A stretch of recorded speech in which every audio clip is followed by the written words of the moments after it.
সারা বাংলাদেশের মানুষ আজকে স্তব্ধ হয়ে আছেন।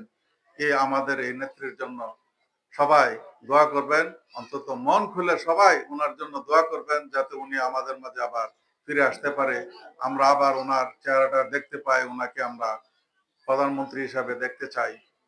আপনারা সবাই অন্তর থেকে দোয়া করবেন। আরেকটা কথা আপনাদেরকে বলবো, আপনারা জানেন 5ই আগস্টের পর যে ফ্যাসিস্ট হাসিনার সরকারের দূষর, তারা কিন্তু এই দেশ থেকে চলে যায় নাই। হয়তো অল্প কিছুজন গেছে, 300 আসনের সংসদ সবাই চলে গেছে, আর বাকি যারা আছে তারা কিন্তু বসে আছে। যে কোনো সুযোগ পেলে তারা কিন্তু মাথা চাড়া দিয়ে উঠবে। তাই সবাইকে উদাত্ত আহ্বান জানাবো, আপনারা সবাই সচেতন থাকবেন, যারা এই পরাজিত শক্তি যাতে কোনোদিন মাথা উঁচু করে না উঠতে পারে সেই দিকে খেয়াল রাখবেন। কারণ তারা ফ্যাসিস্ট, তারা স্বৈর শাসক এর দূষর। তাদের কর্মকাণ্ডের ফলপ্রসূতে 16টা বছর 17টা বছর এই বাংলাদেশের মানুষ বাক স্বাধীনতা হারিয়েছে, এবং তৃণমূল পর্যায়ের নেতৃবৃন্দ সহ সবাই আমরা জেল কেটেছি। কারণ তাদের এই অত্যাচার কোনোদিন আমরা বলবো না। তাই সবাই এইটুকু মনে রাখবেন, যাতে তারা কোনোদিন আর মাথা যারা দিয়ে না উঠতে পারে।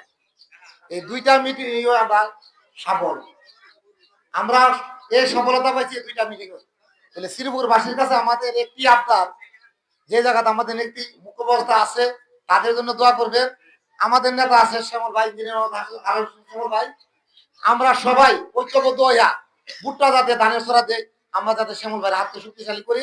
এর কাছে পায়ে হাত রেখে বলি, আপনারা আগামী দিনে নির্বাচন শ্রীপুর থেকে বিপুল ভোটে জয়যুক্ত করে আমার আপনার নেতা জনাব ইঞ্জিনিয়ার খালেদ হোসেন মাহবুব শ্যামল ভাইকে জয়যুক্ত করবেন, এবং সকলেই কাঁধে কাঁধ মিলিয়ে আগামী নির্বাচনটুকু করবেন। এই আমার বক্তব্য। আল্লাহ হাফেজ। বাংলাদেশ জিন্দাবাদ। বাংলাদেশ জাতীয়তাবাদী দল বিএনপি জিন্দাবাদ। গারবিল ইউনিয়নের শ্রীপুর যে সেন্টার আছে, সেই শ্রীপুর সেন্টারে আমরা 3800 ভোট আছি। সেই 3800 ভোট থেকে আপনার 80% ভোট শ্যামল ভাইকে আমরা দানের শেষে দিব। আপনারা কি প্রস্তুত আছেন? আছেন বন্ধুরা প্রস্তুত হওয়ার জন্য? বন্ধুরা, আমি একটু কথা বলতে চাই, কেন ভোট দিবেন আপনারা আগামী দিনে? আমরা নবীন প্রবীণ আবাল বৃদ্ধ বনিতা মা বোন সবাই মিলে দানের শেষে ভোট দিব।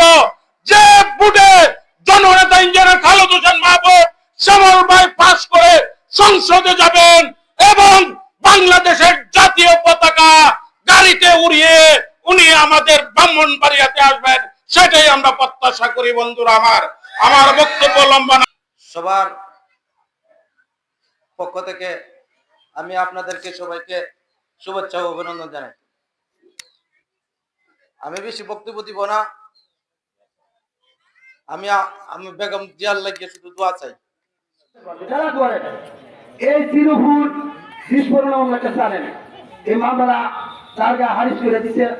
এই মামলা নারাজি দিয়া এই কাঞ্চুপুরের সেলিম কুরা হেবাদি এই নারাজের নাম্বার দিয়েছে 2 নভেম্বর 11 জন আসেনি। এর মধ্যে আমরা 2 ভাই, 1 নম্বর 2 নম্বর এই আমরা অপরাধ। আমাদের শ্রীপুরের যারা আছেন 1 নম্বর ওয়ার্ডের মানুষ, আপনাদের হাতে পায়ে ধরে আমি বলি, আমরা যেভাবে এখন শ্যামল ভাইয়ের কাছে মাথা উঁচু করে যেতে পারি, আগামী নির্বাচনের ফেব্রুয়ারিতে যে নির্বাচন আসতেছে, এই নির্বাচনে শ্যামল ভাইয়ের হাতকে শক্তিশালী করে ধানের শীষকে বিজয় করে যেন আমরা শ্যামল ভাইয়ের কাছে যেতে পারি, এই সুযোগটুকু আপনারা ভোট দিয়ে আমাদেরকে করে দিবেন। আমার সিনিয়র নেতৃত্ব আছে, মন থেকে ওনার জন্য দোয়া করুন, আবার আমাদের মাঝে ফিরে আসতে পারে, এসে যেন এই দেশের নেতৃত্ব দিতে পারে। সবাইকে ধন্যবাদ। বাংলাদেশ জিন্দাবাদ। বাংলাদেশ জাতীয়তাবাদী দল বিএনপি জিন্দাবাদ। শহীদ জনগণ দেশকে জিন্দাবাদ। আগামী দিনে রাষ্ট্রীয় নায়ক জনাব তারেক রহমান জিন্দাবাদ। ব্রাহ্মণবাড়িয়া সদর বিজয়নগরের দানের শীষের একমাত্র কান্ডারি আপনার আমার সুপরিচিত ব্যক্তি জনাব ইঞ্জিনিয়ার খালেদ হোসেন মাহবুব সবাই জিন্দাবাদ। সবাইকে ধন্যবাদ। বাংলাদেশের সবচেয়ে জনপ্রিয় নেত্রী, আপসহীন নেত্রী, সাবেক 3 বারের প্রধানমন্ত্রী বেগম খালেদা জিয়ার রোগ মুক্তি ও সুস্থতা কামনায় সিঙ্গারবিল ইউনিয়ন 2 নং ওয়ার্ড কর্তৃক আলোচনা সভায় আরাধনা করবো। আল্লাহ যেন আল্লাহকে সুস্থ করে আমরা নেত্রী আমরা আসলে ফিরে আসেন, আর আমরা দল বল নির্বিশেষে আমরা ধানের শীষে ভোট দিব। চাই না, আমরা সবাই নির্বিশেষে আমরা একমাত্র ধানের শীষে ভোট দিব। এরপরে আমার শ্যামল ভাইকে ধানের শীষে ভোট দিয়ে যেন নির্বাচিত করতে পারি। আমরা প্রতিটি গ্রামে গ্রামে প্রতিটি ওয়ার্ডের মাধ্যমে আমরা সবাই যে আমরা মা বোনদের কাছে ঘুরছে যেন শ্যামল ভাই। তারই ধারাবাহিকতায় আমরা এই ব্রাহ্মণবাড়িয়া জেলার অন্তর্গত সিঙ্গারবিল ইউনিয়নের 2 নং ওয়ার্ডে এই দোয়া ও আলোচনা সভার আয়োজন করা হয়েছে। আমি আশা করব আপনারা সবাই আমাদের নেত্রীর জন্য দোয়া করবেন। আল্লাহ আমাদের এই মসজিদটাকে কবুল করেন। আল্লাহ এই মসজিদে যত কথাবার্তা হয়েছে এই কথাবার্তাগুলি বাস্তবায়ন করেন, তৌফিক দান করেন, প্রত্যেককে নেক হায়াত দান করেন, প্রত্যেকের ঈমানি স্পৃহা দান করেন, প্রত্যেককে আল্লাহ নেতৃত্ব سبيلك وقهم عذاب الجحيم ربنا وادخلهم جنات عدن وعدتهم তাদের কবর আযাব থাকলে তাদের পক্ষ থেকে মাফ চাই, তাদেরকে মাফ করবেন আল্লাহ। আল্লাহ এই সময়টাকে আমরা যে সময়টা নষ্ট করলাম এই সময়টাকে আল্লাহ কামিয়াব করে দিন আল্লাহ।